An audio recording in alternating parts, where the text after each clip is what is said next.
Hello students, last session we have ended with a last problem on simple scale or plane scale. Now the next part to simple scale or plane scale is a diagonal scale. Okay, in the cycles, in the simple scales or plane scales, in the problems you might be observed that with the construction of this kind of scale we could be able to measure the 2 units of the dimension. Okay, now in case of diagonal scale it is quite possible to measure 3 units. So instead of 2, one more digit will get added and you could be able to read 3 units successively. Okay, so here in the diagonal scale the few introductory part or portion which we need to clear it out. Unless and until we will understand it, it will not be possible for us to draw the diagonal scale. Okay, so look at this figure which has been shown over here. So in the plane scale we will be reading the units with a unit and its sub-unit only. And in the diagonal scale, see, we are going to read it in 3 digits. One is unit, first one is, then second one is the sub-unit, and third one is subdivision of sub-unit. Third one is what? Subdivision of sub-unit. So likewise 3 unit reading is quite possible with the construction of these kind of scales. Okay, so the diagonal scale gives us 3 successive dimensions, that is unit, sub-unit and a subdivision of a sub-unit. Okay, so the principle of construction of this diagonal scale is been well explained with the help of this figure. Okay, so here you may see that line xy b in this figure forms the sub-unit of the scale. Now if you refer to this line, this xy is the sub-unit. Okay, so unit is different and sub-unit is different. Okay, so xy is not unit but it's a sub-unit, and again we are going to divide this sub-unit into 10 number of parts so that each part will be the subdivision of sub-unit. समजते का मी काय सांगतो ते? सब युनिटचे 10 part केले की आपल्याला सब division मिळतात आणि त्या सब डिव्हिजन 10 असतात. आणि त्या कशा करायच्या? तर त्यासाठी xy हे जे इथं दाखवलेलं आहे xy हे त्याचं सब युनिट आहे एका स्केलचं. बरोबर? आता याच्यानंतर आपण काय करायचं? तर फ्रॉम y, हा y आहे, या y पासून या xy ला परपेंडिक्युलर लाईन काढलेली आहे बघा. This figure will show the principle of diagonal scale. How to construct diagonal scale in actual problem, तो पार्ट आपण याच्यानंतर एका एक्झाम्पलच्या उदाहरणाच्या मार्फत घेणार आहोत. ओके, पण ते समजण्यासाठी त्याचं प्रिन्सिपल आपल्याला कळायला पाहिजे. ते समजण्यासाठी आपल्याला त्याचं प्रिन्सिपल कळालं, आणि म्हणून तुम्हाला मी सांगतो की xy हे सब युनिट आहे असं इमॅजिन करा. त्यानंतर y पासून xy ला 90 अंशाच्या कोनामध्ये म्हणजेच परपेंडिक्युलर एक लाईन तुम्ही त्याच्यावरती काढायची आहे आणि त्या लाईनचे समान 10 भाग करायचे आहेत. समान 10 भाग. फॉर एक्झाम्पल 1 सेंटीमीटरचा एक भाग मी इथे दाखवला, 10 पासून 9, 9 पासून 8, असे 1 2 3 4 5 6 7 8 9 10 असे 10 भाग मी त्याचे केलेले आहेत. तर xy हे सब युनिट आहे, त्याचे आपल्याला 10 भाग करायचे. ते करण्यासाठी आपल्याला xy पासून बरोबर लंब असणारी 90 अंशामध्ये असणारी एक रेषा काढली आणि त्याच्यावर आपण समान काय केले? 10 भाग केले. बरोबर आहे? आता ते 10 भाग केल्यानंतर आपण काय करायचं? हा जो शेवटचा भाग आहे, हा शेवटचा भाग आणि हा x हे दोन्ही एकमेकाला काय करायचे? जोडायचे. काय केलं आपण? z पासून कुणाला जोडलं? इथं x ला जोडलं. बरोबर? आणि मग ते जोडल्यानंतर इथं तर समान भाग पडले yz वरती. तर या प्रत्येक भागातून 1 नंबर 2 नंबर 3 नंबर पासून ही जी डायगोनल लाईन आपण काढलेली आहे, या डायगोनल स्केल वरती असे परपेंडिक्युलर्स काढायचे आपण. हे परपेंडिक्युलर्स yz ला 90 अंशामध्ये आहेत, म्हणजे 1 to 1 डॅश हा लंब आहे बरोबर y to z ला, 2 to 2 डॅश हा लंब आहे बरोबर y to z ला. अशा पद्धतीने 3 to 3 dash, 4 to 4 dash, 5 to 5 dash, 6 to 6 dash, अशा पद्धतीने शेवटी 10 to 10 डॅश इथपर्यंत आपण काय करायचे? त्याचे नंबर पाडायचे. बरोबर? मग आता आपल्या लक्षात येईल की ही एक जॉमेट्री तयार झालेली आहे. या जॉमेट्री मध्ये सगळ्यात मोठा काटकोन त्रिकोण जो झालेला आहे तो x y z हा झालेला आहे. त्याच्यानंतरचा काटकोन त्रिकोण 9 डॅश 9 ते z झालेला आहे. त्याच्यानंतर 8 डॅश टू 8 ते z झालेला आहे, 7 डॅश टू 7 ते z हा झालेला आहे, परत 6 डॅश टू 6 टू z हा एक राईट अँगल ट्रायंगल झालेला आहे, काटकोन त्रिकोण, 5 डॅश टू 5 टू z हा एक झालेला आहे, 4 डॅश टू 4 टू z हा झालेला आहे, 3 डॅश टू 3 टू z हा झालेला आहे, 2 डॅश टू 2 टू z हा झालेला आहे, आणि लहान म्हणाल सगळ्यात तर 1 डॅश टू 1 टू z असे काटकोन त्रिकोण झालेले आहे. बरोबर आहे. आता याच्यामध्ये तुमच्या लक्षात येईल की हे सगळे ट्रायंगल सिमिलर ट्रायंगल झालेले आहेत. छोट्या ट्रायंगल पासून मोठ्या ट्रायंगल पर्यंत तुम्ही गेला तर त्याची साईज काय केली, वाढत गेली. याचा अर्थ त्याचं प्रपोर्शन सुद्धा त्या पद्धतीने काय होत गेलेलं आहे, बदलत गेलेलं आहे, आणि हे प्रपोर्शन समप्रमाणात बदलतं हे आपल्याला इथं ध्यानात घ्यायचं. आता याच्यानंतर XYZ हा जो मोठा ट्रायंगल आहे, उदाहरणासाठी फॉर एक्झाम्पल XYZ हा ट्रायंगल तुम्ही कन्सिडर करायचा आहे, आणि दुसरा ट्रायंगल तुम्ही करायचा आहे तो 7 dash two 7 two Z example म्हणून घेतलाय, कुठलाही तुम्ही घेऊ शकता. 7 डॅश टू 7 टू Z असे दोन ट्रायंगल घेतले. बरोबर. आता बघा काय केलंय आपण. आता यामध्ये आपण एक गुणोत्तर मांडले, रेशो मांडलेला आहे, त्याचा तो रेशो आहे 7Z. म्हणजे बघा 7Z कशातला उचलला आपण, 7 डॅश टू 7 आणि Z हा जो काटकोन त्रिकोण आहे त्याच्यातला त्याचा पाया जो आहे म्हणजे बेस तो 7 टू Z आहे. बरोबर आहे. तर मला मोठा ट्रायंगल मी कुठला कन्सिडर करणार आहे, तर हा आहे XYZ. याच्यामध्ये त्याचा बेस कोणता आहे, पाया कोणता आहे, तर Y टू Z. म्हणजे माझा रेशो काय झाला, मी कन्सिडर केलेला जो ट्रायंगल आहे 7 डॅश 7 टू Z यापैकी 7Z जर मी निवडली असेल बाजू, तर मोठा ट्रायंगल XYZ आहे त्याच्यातली मी कुठली निवडायला पाहिजे, YZ निवडायला पाहिजे. म्हणजे रेशो होणार आहे 7Z अपॉन YZ. काय झालं रेशो, 7Z अपॉन YZ. मी फार झालं तर तुम्हाला रेशो लिहून दाखवतो. 7Z upon YZ is equal to काय येणार बघा, 7 टू 7 डॅश. बघा 7 टू 7 डॅश ही बाजू का पकडली, तर मी मगाशी तुम्हाला सांगितलंय की XY माझी काय आहे, सब डिव्हिजन आहे, सब युनिट आहे. सॉरी, XY काय आहे, सब युनिट आहे. सब युनिटचे 10 सब डिव्हिजन करायचे आहेत मला, आणि म्हणून XY सब युनिट असल्यामुळे इथं माझ्या या ट्रायंगल मध्ये सब युनिट माझा आहे 7 टू 7 डॅश. म्हणजे इज इक्वल टू काय येणार, 7 टू 7 डॅश डिवायडेड बाय मोठ्या ट्रायंगल मधलं काय आहे सब युनिट XY. तर मोठा ट्रायंगल आहे XYZ, त्याच्यामधलं सब युनिट काय झालं XY. तर हा रेशो इथं प्रमाणात तयार झालेला आहे. म्हणून 7Z upon YZ is equal to 7 dash upon XY. बरोबर आहे, लक्षात आलं. आता काय होतं याचं बघा, याच्यावरनं आपल्याला 7 टू 7 डॅश ची किंमत काढायची आहे. 7 टू 7 डॅश ची किंमत काढायची आहे. त्यामुळे 7 to 7 dash is equal to high, तर हा जो आहे 7Z अपॉन YZ आहे असा, गुणिले फक्त काय होणार आहे XY, गुणिले काय होणार आहे XY. बरोबर. मग आता बघा यामध्ये आपल्याला लक्षात येईल की 7 टू 7 डॅश मध्ये इज इक्वल टू 7Z ची किंमत काय आहे, 7 पासून Z पर्यंत, ही 7 इथून Z पर्यंत आपण 1 सेंटीमीटरचे 10 भाग केले, त्यामुळे 7 पासून Z पर्यंत 7 भाग मिळू, म्हणजे त्याचा रेशो आला 7, व्हॅल्यू आली 7. 7Z ची किंमत झाली 7 युनिट. आणि YZ बघायचं आहे आपल्याला. Y टू Z आपण जर बघितलं तर काय आहे, Y टू Z मोठा राईट अँगल ट्रायंगलचा बेस आहे जो 10 युनिट मध्ये केला म्हणजे तो झाला 10. म्हणजे 7Z ची किंमत 7 युनिट, YZ ची किंमत 10 युनिट, गुणिले काय झाला हो XY, गुणिले काय झालं XY. म्हणजे इज इक्वल टू 7 भागिले 10 म्हणजे 0.7 झालं, आणि हे XY त्याच्या मल्टिप्लिकेशन मध्ये राहील. हे XY त्याच्या काय झालं मल्टिप्लिकेशन राहिलं, आणि उत्तर कशात झालं तर 7 टू 7 डॅश. म्हणजे 7 टू 7 डॅश हे जे सब युनिट फॉर्म झालेलं आहे, सब डिव्हिजन ही फॉर्म झालेली आहे सब युनिटची, ती 0.7 टाइम्स XY आहे. म्हणजे हा XY माझा सब युनिट आहे, त्याच्या 0.7 टाइम्स आहे.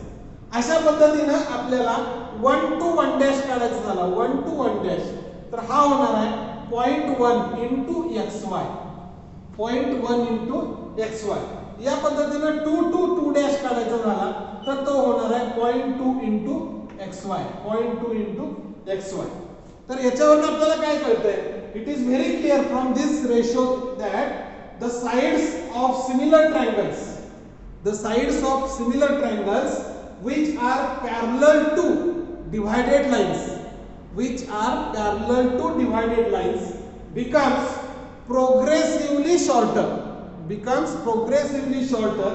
by 0.1 xy by 0.1 xy. म्हणजे जसं आपण खाली खाली येत जातो तशी ती डिव्हिजन 0.1 xy एवढ्या डिस्टन्सने ती काय होत होते, कमीत कमी होत येते. तर अशा पद्धतीनं डायगोनल स्केलचं बेसिक वर्किंग प्रिन्सिपल या फिगरच्या आधारे आपल्याला काय करता येतं, शिकता येतं. लक्षात ठेवा, युनिट, त्याच्यानंतर सब युनिट आणि त्याच्यानंतर सब डिव्हिजन अशा 3 पोझिशन्स मध्ये 3 डेसिमल्स मध्ये आपल्याला या स्केलवरती रीडिंग काय करता येतं, घेता येतं आणि स्केल त्या पद्धतीने आपल्याला काय करता येतं, फॉर्म करता येतं. ओके, समजलं. आता याच्यावर बेस्ड, या प्रिन्सिपलवर बेस्ड ऍक्च्युअली प्रॉब्लेम्स कसे कंडक्ट करायचे आहेत, कसा प्रॉब्लेम आपण सोडवायचा आहे, स्केल कसं कन्स्ट्रक्ट करायचा, हा पार्ट आपण याच्या नंतरच्या स्लाइड मध्ये काय करणार आहोत, कन्सिडर करणार आहोत. ओके, आता बघा, आता प्रॉब्लेमचं स्टेटमेंट तुम्हाला दिलेलं आहे याच्यामध्ये.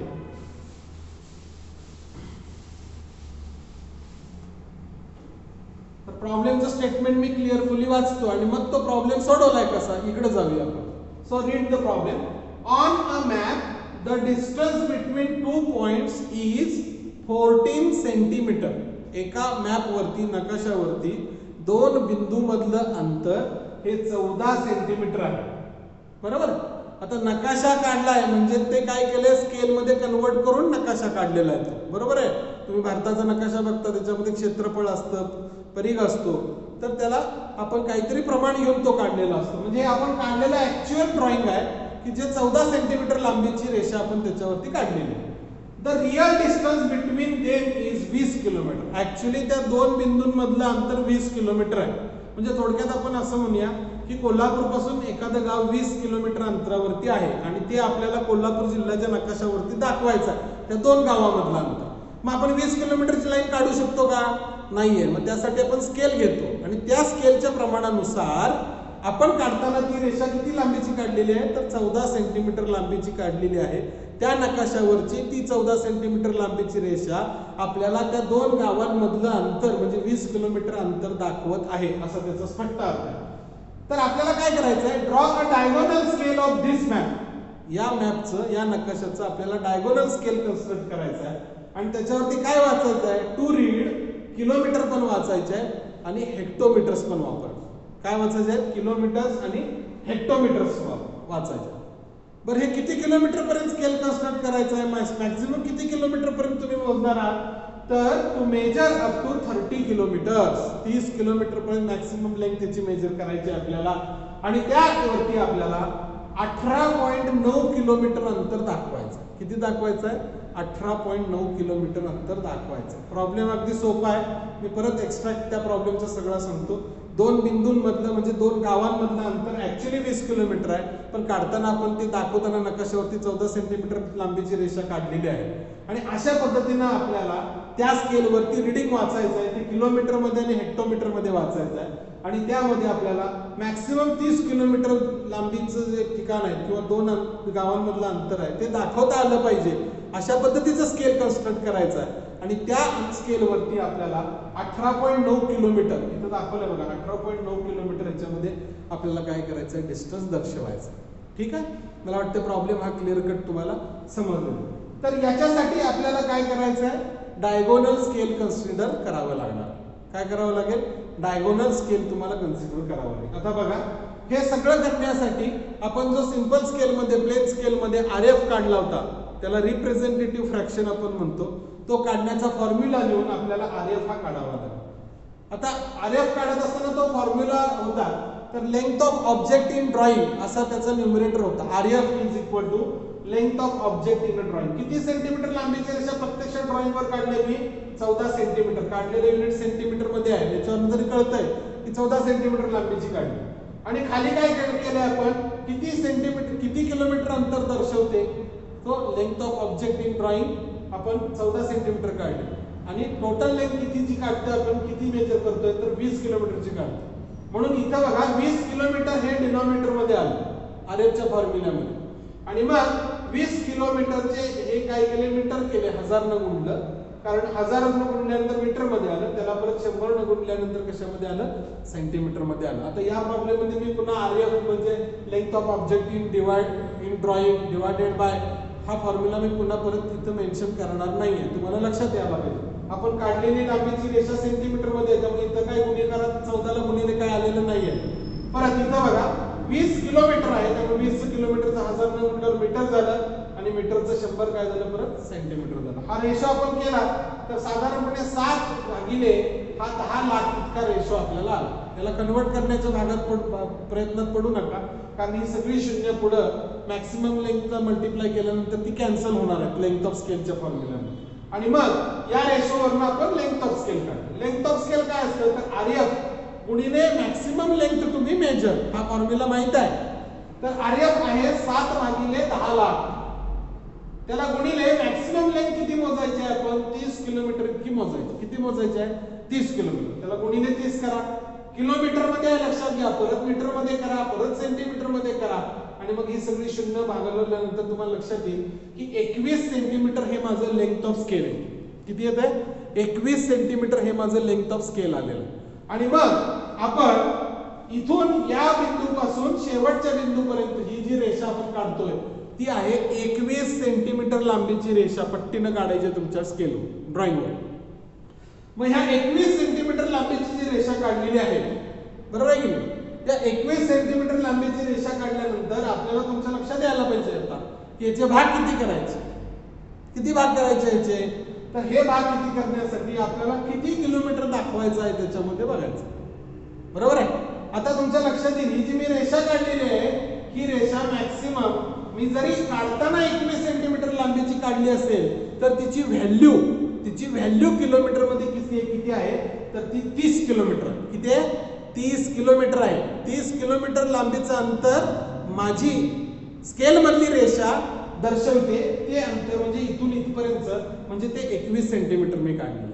म्हणजे याचा अर्थ इथून इथपर्यंत स्केलच्या फॉर्म मध्ये मोजायला गेलं तर ते 30 किलोमीटर अंतर आहे. आणि डिस्टन्स आपण याच्यामध्ये मोजायला गेलं, आपल्या याच्यामध्ये मोजायला गेलं तर आपल्याला ते किती आहे, साधारणपणे 21 सेंटीमीटर करेक्ट ती मेजर झालेली. म्हणजे याचा अर्थ याचे मी 3 तुकडे केले तर हा पहिला तुकडा 10 किलोमीटर अंतर दाखवतो, हा दुसरा तुकडा 20 किलोमीटर अंतर दाखवतो. म्हणजे इथून इथं 10, परत इथून इथं मोजला तर 20, म्हणजे 10 10 20 आणि परत 10 30. म्हणजे इथून इथपर्यंतचं अंतर 3 भाग जर मी केले, आता 21 सेंटीमीटरचे 3 भाग करणं सोपं आहे ना हो. 21 भागिले 3 7 सेंटीमीटरचा एक भाग. म्हणजे हे इथून इथपर्यंतचं जे अंतर आहे ते बरोबर किती झालेलं आहे, ते 7 सेंटीमीटर झालेलं आहे. ओके, समजलं. आणि हे 7 सेंटीमीटरचे बरोबर किती भाग झालेले आहेत, 7 सेंटीमीटरचे असे एकूण 3 भाग झालेले आहेत. थोडस मी वरती घेतो या फिगरला, जरा अप करा. ओके, हा आता बघा अशा पद्धतीनं इथून इथपर्यंत 7 सेंटीमीटर, इथून इथपर्यंत 7 सेंटीमीटर, इथून 7 सेंटीमीटर. सेंटीमीटर मध्ये 7 सेंटीमीटर, पण व्हॅल्यू मध्ये मोजायला गेला तर इथून इथपर्यंत 10 किलोमीटर, इथून इथपर्यंत 10 आणि इथून 10, म्हणजे टोटल 30 किलोमीटरचा पीस झाला. ओके, म्हणजे आता तुमच्या लक्षात आलं असेल की याचे 3 भाग आपण का केले, 10 मीटर किलोमीटरचे 3 भाग. बरोबर. आता आपल्याला मोजायचं किती हो, 18.9 किलोमीटर. म्हणजे 10 किलोमीटर तरी अखंड घ्यायला पाहिजे, बरोबर आहे. आता 10 किलोमीटर घेतल्यानंतर राहिलं किती, 8.9 राहिलं बघा. किती राहिलं, 8.9. नुसतं 8 असतं तर 8 भाग घेतले असते आणि विषय संपला असता. 8.9 घ्यायचं आहे, म्हणजे परत इथं सब युनिट आलं आणि सब युनिटची सब डिव्हिजन आली. समजलं का. सब युनिट म्हणजे 8 नंबर आला आणि सब डिव्हिजन म्हणजे 9 नंबर आला. म्हणजे परत इथं ही 2 भाग झाले. म्हणून आपण काय केलं, हे बघा इथून इथपर्यंत. तर आता काय करायचं आपण, इथून इथं लंब दिशेत मगाशी जशी काय काढली ती वाय टू वाय डॅश, आठवते का बघा, तशी इथून इथं पण एक उभी रेषा या स्केलला परपेंडिक्युलर काढायची आणि याच्यावरती हे समान 10 भाग करायचे. 1 2 3 4 5 6 7 8 9 10 समान 10 भाग घ्या. माझा ऍडवाइस असा आहे 5 मिलीमीटरचा एक भाग घ्या, जास्त मोठा घेऊ नका, स्केल उंच होते. 5 मिलीमीटरचा एक भाग घेतला, 5 5 5 म्हणजे साधारणपणे इथून इथपर्यंत 5 सेंटीमीटर होते. समजलं. किती घेऊ शकतो, 5 मिलीमीटर घ्या, 1 सेंटीमीटर घ्या. आणि मग या भागातून आपल्याला काय करायचंय, समांतर रेषा खालच्या बेसला काढायची. या भागातून समांतर रेषा आपण या आडव्या ज्या काढलेल्या आहेत त्या समांतर रेषा काढायच्या. ओके. परत हा जो इथून इथपर्यंतचा भाग आहे बेस, त्याचे आपण किती भाग करायचे? 10 भाग करायचे. तुम्हाला मी सांगितलंय इथून इथपर्यंत ऍक्च्युअली 7 सेंटीमीटर आहे, म्हणजे 70 मिलीमीटर झालं. 70 मिलीमीटरचे 10 भाग करायचे म्हणजे एक भाग 7 मिलीमीटरचा झाला. कितीचा? 7 मिलीमीटरचा. तर 7 मिलीमीटरच्या भागाने याचे भाग केले तर इथं समान भाग पडतात. बरोबर आहे. आणि मग काय करायचं आहे बघा, हा जो भाग आहे इथला, इथून देताना नंबर 0 टू इकडे द्यायचे, हा 9वा भाग आहे. हा 9वा भाग ह्या उभ्या धाव्याला जोडायचा. 9वा भाग उभ्या धाव्याला जोडायचा. आणि मग या 8व्या भागातून या ज्या तिरक्या रेषेला हे डायगोनल स्केल आहे, हा छोटा ट्रायंगल तयार झालाय बघा, 0 9 टू 10, या ट्रायंगलच्या ह्या रेषेला इथून समांतर रेषा काढायच्या. या तिरकस रेषा येतात सगळ्या अशा 10 मधून 9 मधून 8 मधून काढत काढत जात इथं 0 मधून पण शेवटची लाईन येते. हे झालं तुमचं डायगोनल स्केल. समजलं का? आणि मग आता बघा तुम्हाला मेजर करायचं 18.9, यापैकी 10 किलोमीटर इथं मोजलं. 8 किलोमीटर म्हणजे हे बेसचं स्केल झालं. पहिली, दुसरी, तिसरी, चौथी, पाचवी, 6वी, 7वी, 8वी रेषा 10.8 झालं. आणि ही रेषा तिरकस आहे, डायगोनल स्केल आहे, वरपर्यंत जायची आणि आडवं 9 बघायचं. इथं 8 आहे, इथं 9 आहे, हे आडवं 9 आणि हे तिरकस आलेलं 8 यांचा छेद इथं झाला. बरोबर हा बिंदू मिळाला. या बिंदूपासून सरळ रेषा काढली तर ह्या टोकापासूनचं या टोकापर्यंतचं अंतर आहे 18.9 किलोमीटर. किती झालं? 18.9 किलोमीटर. कसं केलं बघा, 10 किलोमीटर पूर्ण, 8 साठी सरळ 8 पुढचे 8वा भाग, 8व्या भागावर आलं की या तिरकस स्केल वरनं डायगोनल वरनं आडव्या 9व्या भागापर्यंत जायचं. आडवा 9वा भाग आणि तिरकस 8वा भाग दोघांचा छेद मिळतो इथं या पॉइंट मधनं, आणि इथं 10 मिळून जर अंतर मोजलं तर 18.9 किलोमीटर एवढं डिस्टन्स त्याच्यामध्ये झालेलं आहे. आणि हे स्केल म्हणजेच आता आपण मेजर केलेलं 18.9 म्हणजे 10 किलोमीटर पूर्ण हे युनिट आहे.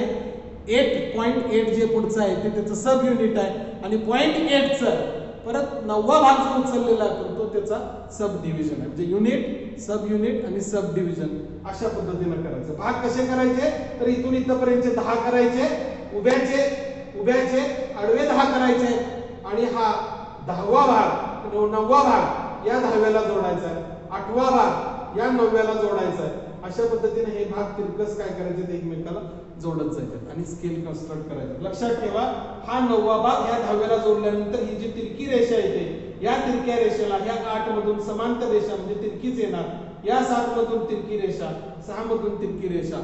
अशा पद्धतीने हे स्केल काय करायचं आपण कन्स्ट्रक्ट करत जायचं. तुमच्या लक्षात येते का बघा, या सगळ्या रेषा अशा तिरप्या येतात आणि मोजताना 10 पूर्ण, 8 नंबर इथला खालचाच आणि ते जाऊन तिरकस रेषेपर्यंत जायचं. जोपर्यंत 9वी आडवी रेषा मिळत नाही तोपर्यंत हा बिंदू, हे पॉइंट आणि ह्या पॉइंट याच्यामधलं डिस्टन्स म्हणजे 18.9 किलोमीटर. ओके, ठीक आहे.